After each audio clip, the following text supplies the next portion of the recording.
लोकसभा चुनाव से ठीक पहले भजनलाल सरकार भगवान श्री राम की शरण में पहुंच गई है। मुख्यमंत्री भजनलाल शर्मा सहित मंत्रिमंडल के 23 मंत्री, 8 सांसद, 61 विधायक रामलला के दर्शन करने के लिए अयोध्या पहुंचे हैं। इनमें 4 निर्दलीय विधायक भी शामिल हैं। सुबह 7:30 बजे सीएम सहित सभी मंत्री, विधायक और अन्य सहयोगियों के साथ 21 अधिकारी भी अयोध्या गए हैं। अयोध्या दौरे का प्रोग्राम कई दिनों पहले ही बन गया था, लेकिन इसी बीच CM Bhajanlal Sharma corona positive हो गए। रविवार को उनकी कोरोना रिपोर्ट नेगेटिव आ गई, जिसके बाद सीएम सहित पूरे कैबिनेट रामलला के दर्शन करने पहुंचे हैं। इसमें मुख्यमंत्री भजनलाल शर्मा, विधानसभा अध्यक्ष वासुदेव नानी, राज्य मंत्री दर्जा प्राप्त ओंकार सिंह लखावत, मुख्य सचेतक जोगेश्वर गर्ग और भजनलाल सरकार के 23 मंत्री शामिल हैं। वहीं भाजपा के 57 विधायक, 4 निर्दलीय विधायक, 8 सांसद, 21 अधिकारी और 16 सहयोगी भी अयोध्या पहुंचे हैं। वहीं सबसे पहले सीएम भजनलाल शर्मा ने दशरथ कुंड के पास भूमि पूजन किया। इस दौरान उन्होंने महेश्वरी समाज के सेवा कार्यों की तारीफ करते हुए कहा कि महेश्वरी समाज के सभी धार्मिक स्थलों पर अलग ही भूमिका है। अयोध्या की पावन धरा में मैं सभी साधु संतों को प्रणाम करता हूँ। अयोध्या का स्थान सभी तीर्थों में प्रमुख धाम है। दुनिया का सबसे बड़ा ऐतिहासिक, धार्मिक, सांस्कृतिक केंद्र है। अयोध्या नगरी माहेश्वरी भवन श्रद्धालुओं के बहुत काम आएगा। सीएम भजनलाल शर्मा ने कहा, सालों से रामलला टेंट में विराजमान थे, लेकिन अब भव्य मंदिर बना है। यहाँ की भव्यता दुनिया के कोने कोने में गूंज रही है और जिससे भारत का गौरव बढ़ रहा है। देश के यशस्वी प्रधानमंत्री नरेंद्र मोदी जी का मैं बहुत बहुत अभिवादन भी करना चाहता हूं, स्वागत भी करना चाहता हूं, अभिनंदन करना चाहता हूं कि 500 सालों से रामलला टेंट में विराजमान थे।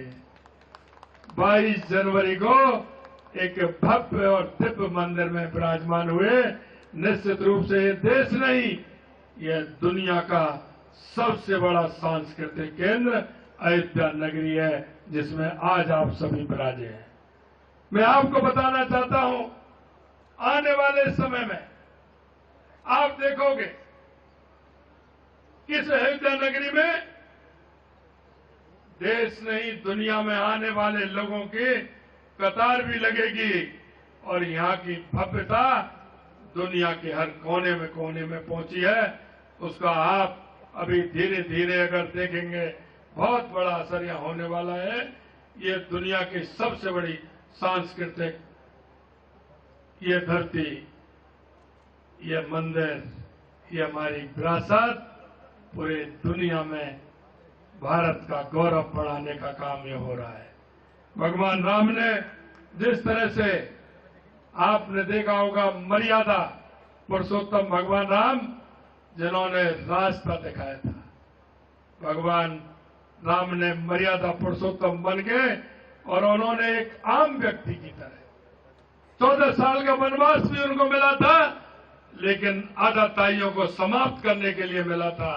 मैं यही कहना चाहता हूं कि यह बहुत बड़ा सांस्कृतिक केंद्र हमको आध्यात्मिक की दृष्टि से इस दुनिया में अलग पहचान रखने वाला है। 22 जनवरी 2024 को अयोध्या में निर्माणाधीन भव्य श्री राम मंदिर में रामलला की स्थापना हुई थी। प्राण प्रतिष्ठा के दिन पीएम नरेंद्र मोदी, यूपी के सीएम योगी आदित्यनाथ सहित देश की बड़ी बड़ी हस्तियां अयोध्या में मौजूद रही थी। प्राण प्रतिष्ठा के बाद भजनलाल सरकार पहली बार रामलला के दर्शन करने के लिए अयोध्या पहुंची है।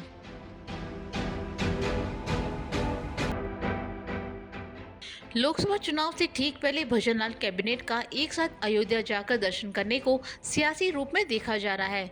पिछले दिनों मध्य प्रदेश के मुख्यमंत्री मोहन यादव ने भी पूरी कैबिनेट के साथ रामलला के दर्शन किए थे। इसी तरह भाजपा शासित राज्यों में मुख्यमंत्रियों का कैबिनेट के साथ रामलला के दर्शन करने का सिलसिला भाजपा के हिंदुत्व के मैसेज के तौर पर देखा जा रहा है। ऐसे में देखने वाली बात होगी कि भाजपा का ये हिंदुत्व का पैतरा लोकसभा चुनाव में उसे कितनी सफलता दिला पाता है। हो गया इस अयोध्या नगरी में आकर के मन प्रसन्न हुआ है कि इससे पहले जब कभी भी दर्शन किए थे रामलला के, तो टेंट में किए थे, अब दिव्य और भव्य मंदिर में दर्शन करने वाले हैं।